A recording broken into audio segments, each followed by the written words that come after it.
Our boy TechLead has made a return to YouTube. A lot of you guys may or may not know who he is. I like to think he is one of the more interesting characters we have here on YouTube who has graced our presence. And yes, he is a scamming ass nigga. That is true. He did rug pull quite a few millions with his million token. However, I do still like to watch individuals regardless of if they are moral or immoral. I believe we can learn a lot both through observation and transgression of these individuals that are gracing our presence through YouTube. These people, there's only a few that really stand out and think along very different lines. Not always just contrarians. TechLead is a contrarian. He self-admits that he even is a bit too contrarian at times, which could be disadvantageous when it comes to investing. Sometimes often the general consensus is right. And that's precisely along the lines of what I wanted to discuss today. And it has to do with useless rationalization, useless reasoning. You know, there are so many very intelligent people on YouTube that I enjoy watching. So many smart people, and not just with high IQs. That's one very important attribute, of course, but there's also plenty of individuals who have, yes, a high IQ, but they have a combination of other traits as well that allow for this very unique combination of a very different line of thinking that you don't typically come across in your everyday life. And TechLead is one of those people. Now, something that's interesting is those advantages can be advantageous in one realm of human endeavor, like him as a programmer. He excelled. He worked his way up very high in Google, I think it was, perhaps Facebook as well. And he also was able to successfully create a YouTube channel with coding tutorials and selling a coding boot camp, making tons of money, and then also successfully manipulate masses into purchasing his million token. And again, like I've already stated, I like watching people, and it's irrelevant to whether they're moral or immoral or virtuous or not. I don't really care. I believe we can learn from everybody, again, whether it's through observation or transgression. And TechLead is one of those people where in certain realms of human endeavor that I've outlined, he excels, but that same combination of his unique genetics that allows him to excel in those fields become detrimental in other fields. Not all of them, but it's his particular combination of all those traits that allow him to not exactly have the successful edge needed to be an investor who beats the market. Meanwhile, there's other investors who do consistently beat the market because, yes, there are individual investors who do consistently beat the market. I was one of the people who initially would always say, like, nobody could beat the market, you know, just buy the S&P 500. You know, I'm one of those people who mostly follows along that line of thinking because obviously, you know, very few hedge funds and large institutions in general are not able to successfully do it. But I read a book from Peter Lynch, One Up on Wall Street, which actually changed my perspective on it. And I am finding some people on YouTube who actually do engage in investing they pick quality companies and they invest long term. None of these day trading retard kids that you see. But I do see some of these guys consistently beating the markets for like 5 to 10 years now, and they have it all transparently documented. And this is something Peter Lynch outlined was possible in his book because the average investor, the individual investor, does have some unique advantages over the institutional investor because the institutional investor is pressured to make certain decisions like required to stick to the more blue chip companies, for example, because this way, if it goes wrong, they can always fall back on the fact, well, it was a blue chip company, like, how is this a bad decision? And things like that skew the ability to objectively pick quality companies to invest in. Not only that, but the whole Peter Lynch style of investing is taking from your unique experiences as an individual who works a regular job, lives a regular life. I remember one of my friends made an interesting observation when he was going through the mall. He observed one store in particular had a very long line in 2023 above all the others, and he decided to invest in it. This was Abercrombie back then, and this was just before Abercrombie had that big rise, and that's the Peter Lynch style of investing, taking from your personal experiences and not going off news articles, not going off what the people on the news channels are talking about, because by that time, all that, it's too late. News gets priced in. When people are talking on the news channels, you're just wasting energy. It is just a complete waste of energy because all of that becomes priced in. The only macroeconomical thing worth paying attention to is the fear and greed index. That is the only thing worth paying attention to. Everything else is a waste of time because your awareness of it, your knowledge of it, you think you're becoming educated, but in reality, that knowledge gets priced into the market, the efficient market hypothesis. And this is absolutely true. And if you're a little bit on the left end of the IQ spectrum, it's going to be difficult for you to visualize this efficient market hypothesis because you're not able to understand hypotheticals. But it really is true. And people are like, oh, well, it's not perfect. And well, that's precisely what it is. It makes everything a gamble. It's like, yes, there's probabilities that are outlined in the news, but it's those probabilities that then get already fixed and priced into the market, and you're paying for that in terms of valuations being higher or lower. And so everything becomes a gamble the same way when you open up a sports book for gambling, on UFC or whatever, like there's plus 200 or plus minus 100 or whatever. And over a long enough period of time, all of this evens out. You might get lucky here and there, but on a long enough period of time, it's all absolutely 100% useless. It's just guessing.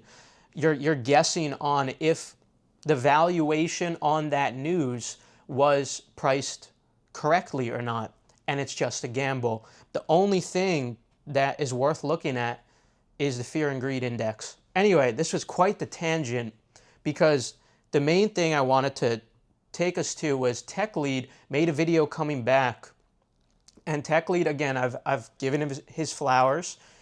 Even though I don't think he's a great guy, he's a very sharp guy. He is very smart, and he's a contrarian thinker. Not just smart in terms of IQ, but he's also able to manipulate very well. He's able to articulate himself very well and execute on long-term plans. There's a lot of impressive attributes he has, but regardless of all this, he is still a terrible investor. And he has always been a terrible investor. And one thing I've always respected about him is he's always been absolutely transparent about it. I remember a long, long time ago, he may have deleted the video by now, or videos, but he talked about losing hundreds of thousands of dollars in the stock market, like $300,000, $400,000 in the stock market. And some people, when they have experiences like that, they can use those experiences and learn from them and re-educate themselves. And it seems that that's not what happened with him. He seems to have stuck to his initial line of thinking. He hasn't changed his manner, his investing philosophy, and he's consistently taken losses. And now he's just gone on and admitted to taking massive losses by being extremely bullish on Bitcoin while Bitcoin hype was at an all-time high. Remember, guys, the fear and greed index. Crypto hype was so insanely high. Even when you see your parents are talking about these things, when your mother is asking you about Bitcoin, that's when you know this is getting a little bit out of hand. Now, that's not to say that I'm bearish Bitcoin long term, but I understand that there's certain periods where the hype seems a bit unnatural and there needs to be some kind of a correction. And we talked about this also in a recent video about being too early, and I talked about my frustration with everyone lecturing me, oh, you need to invest in SpaceX, it's such an incredible company. And this was over the last few weeks as it's increased to $200. And I recorded a video explaining why I've been telling all these people, like, I know SpaceX is a great company, absolutely, but you have to take valuations into account. And this is where we talked about the idea of it being exhausting when you've been familiar with something and people bring you this knowledge like it's new, but because you've already explored that idea, you're on to new ideas, and you add the nuance into that prior knowledge, the nuance in that case being the valuation. Like, yes, SpaceX, it's an incredible company. It's going to have a very important place in the future, but valuations matter. And yeah, now we're seeing this. Literally, like, I recorded that video quite a bit ago. I just recently uploaded it. Nonetheless, this isn't the point of the video. But we saw with Bitcoin, you know, he was making video after video, constant videos while it's in the 100 to 120K range. And then as it started to fall, we saw him disappear from the internet over the last 7 to 8 months. And now he has returned. And he has returned to inform all of us that he is now selling.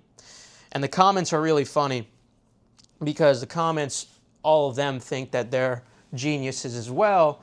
And I could respect their line of thinking for sure.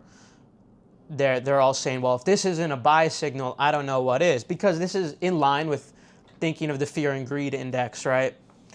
But none of them are looking at the comments itself. The entire comment section is saying this. So it doesn't seem like there's total fear. TechLead was fearful, but it didn't seem like there's total fear yet. Because they're all saying this is a buy signal.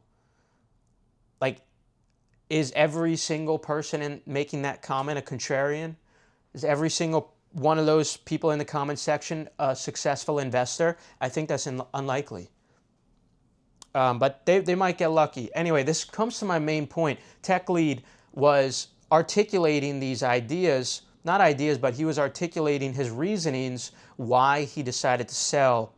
And it all sounded very intelligent, very well articulated, very reasonable. He backed up all of his beliefs with very good points that make me think a lot about it as well. And then it also reminded me of, well, this same guy with these same genetics and these same experiences, this same human being was rationalizing this same way for the bullish case, and he was absolutely wrong. It served him no purpose. He was rationalizing the bullish case, and it sounded all like just as intelligent. All of his points he was making, they made sense, because you could rationalize anything in life.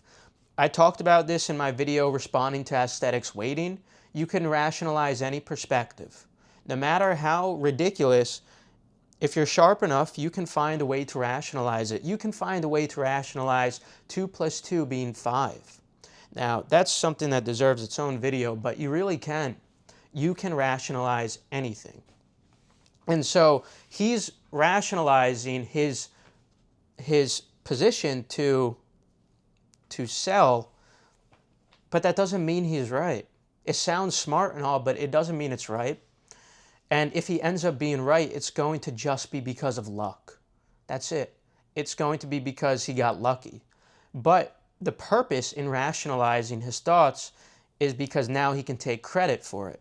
If he gets lucky, he could then credit himself and say, yes, see, I was right, and I explained my rationale behind all of this. That's the benefit in articulating your reasoning behind the decisions.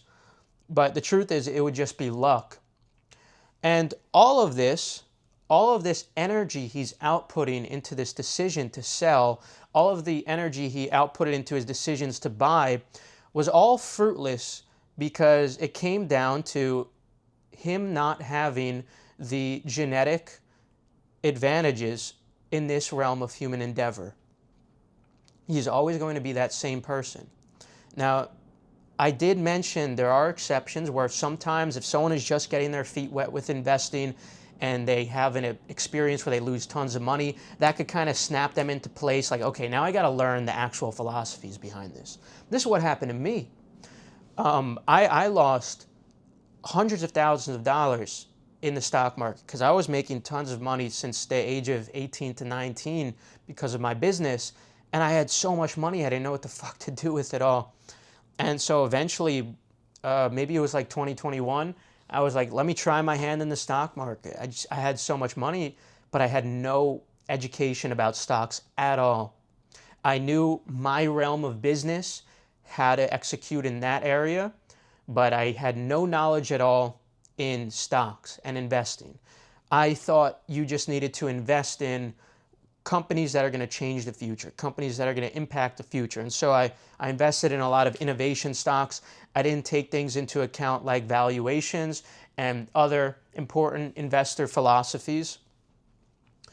And I got fucked. I got fucked because I was fucking retarded. I still am retarded, but following that experience, I did decide to actually educate myself on what investing is, proper investing philosophy and psychology, human psychology, and how the market works. And I learned these things. And so I like to think that I actually did benefit from that experience because remember, it's not all genetics. Your environment does matter. And then we get into that video I made a while ago with heritability snowballing. It's, well, my genetics created that environmental factor. So it's technically still mostly genetic, right? Like to experience a crazy environmental factor like losing hundreds of thousands of dollars, well, I needed to make that in the first place, and that's because of my genetics. Genetics unrelated to that particular, mostly unrelated to that particular environmental factor, but man, these autistic tangents, they are just something. They are something. My point is, though, TechLead, he is an outstanding individual in many regards, very sharp, but those attributes don't translate into every single realm of human endeavor.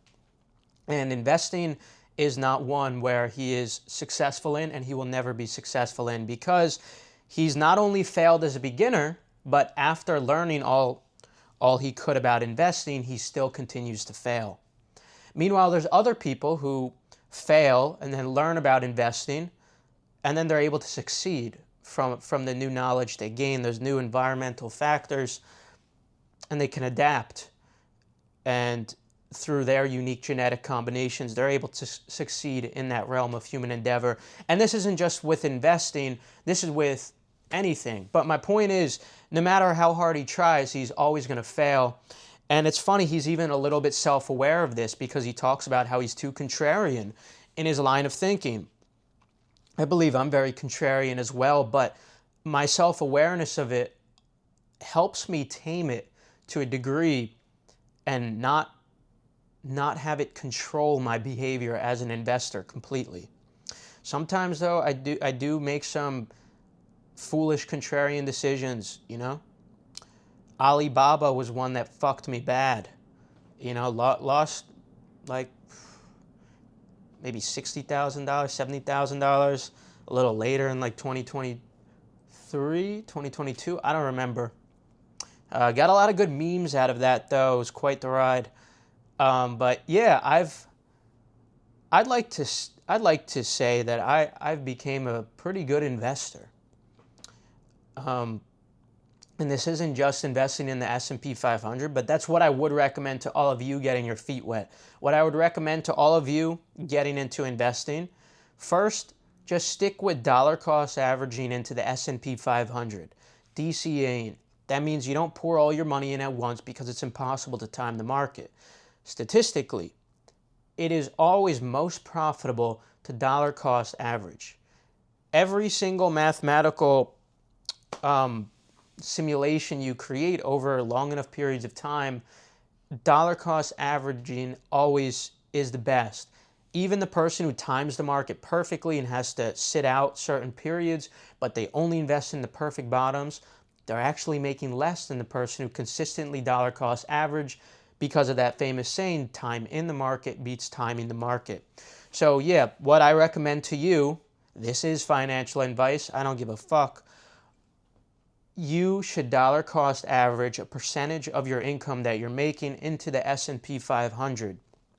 And every time you do this on a strict schedule, like once a week, maybe once every 2 weeks, and you stick to the same amount, same percentage of your income.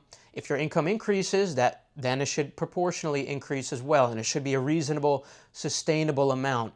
And regardless of your emotions, regardless of your personal situations, and most importantly, regardless of what's going on in the outside world, if there's World War III threats, if Iran sends a nuke, it doesn't matter. You stick to it, because all of that gets priced in anyway. And a lot of it is just fear too. It is a complete waste of time to watch the news. You guys have to take away this one thing from the video. It is an utter waste of time and energy to watch the news to try to gain some kind of an advantage as an investor. All of the public information is priced in. The only way to gain an edge through information is if it's insider information. Now, this is illegal, so I'm not advising you try to find ways to obtain this information, but I am articulating the simple fact that that is how you can gain an edge. And I've played with the idea of how certain controversial thoughts that you know to be true could be like early inside info to a degree, like some black pill knowledge, for example, but I found it very hard to translate that into proper timing, because you also have to add into the fact, well, in order for this to be profitable, eventually the public needs to come to the realization.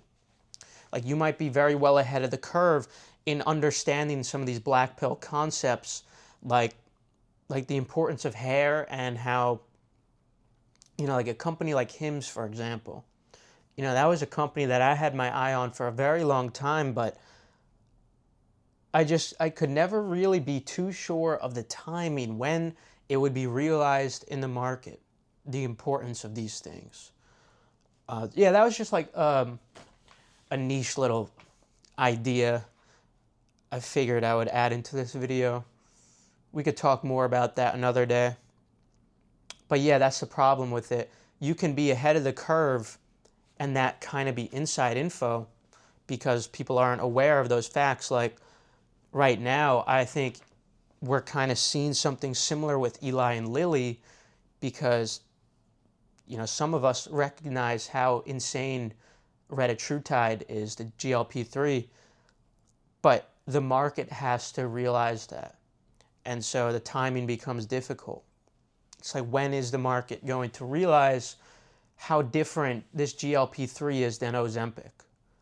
How vastly different it really is, and how they have the patent. But then there's also, of course, unknowns in the future. Like, we don't know if there's going to be something that hits a fourth receptor of some sort that's better, made by some competitor. That's what makes it unpredictable anyway. So I don't know, just like a niche thought that I figured I would add into the video that no one really talks about in investing YouTube. But yeah, I've made a lot of money through investing. Nvidia was one of my biggest gainers. I sold it too early. I wish I held on to it a little longer, but I'm very glad with my gains. Google over the last year has been my biggest winner. It's now an overwhelming portion of my portfolio. Google and Amazon are my biggest positions. And yeah, I was pushing Google really hard to all my friends and family. And we can make a whole video on that and why I'm still bullish on it, but not to the degree I was before, because I saw it completely misplaced in the market. It was trading at a PE below the S&P 500 during those tariff scares. Absolutely absurd because of the Chrome sales scares and the ChatGPT affecting the search moat scares. And there was just so much being overlooked with it. I was like, this is too good to be true. For some receipts, I do have some receipts inside of my Discord. I don't really talk about my business on this, and investing isn't one of the things we advertise. It's just something that I kind of just do for fun in there because I think I am a good investor. And so I share my thoughts in there as well as a little bonus perk. But I also was pretty vocal about this on my vlog channel, the Keep It Real channel. So there's receipts out there for this stuff. And I think I even put my NVIDIA purchase screenshots inside of that my story video, my story of how I got rich. So yeah, I try to provide receipts whenever I can, because otherwise, it's just talking out your ass. But I really wanted to talk about this today, and we've never talked about investing before. And I do feel like I'm in a position now where I can talk about it with a degree of authority. I'm not licensed or whatever, but here's the thing. Most of those fuckers with license don't know shit. My mother is always telling me, like, you need to get a financial advisor. You need to get these financial advisors, like, they go to school, they get a fucking degree, and that's the only thing they have. What matters is your, like, innate abilities to think differently, your innate abilities, your genetics to think critically and think differently. These people with degrees are not special. These people with these credentials are not special. You know who's special? It's the YouTubers out there who are showing their portfolios transparently and who've shown evidence of beating the market for many, many years. Just regular people out there who don't have these certifications, but they're outperforming all these people because they just think differently. And that's not to say they're the highest IQ people. They just have a unique combination of genetics that allows them to excel in that realm of human endeavor. And some of us have it, some of us don't. And if you don't, you should be humble and recognize that about yourself and stick to the S&P 500, my friend. TechLead. Just fucking get in the S&P 500, bro. Give it up.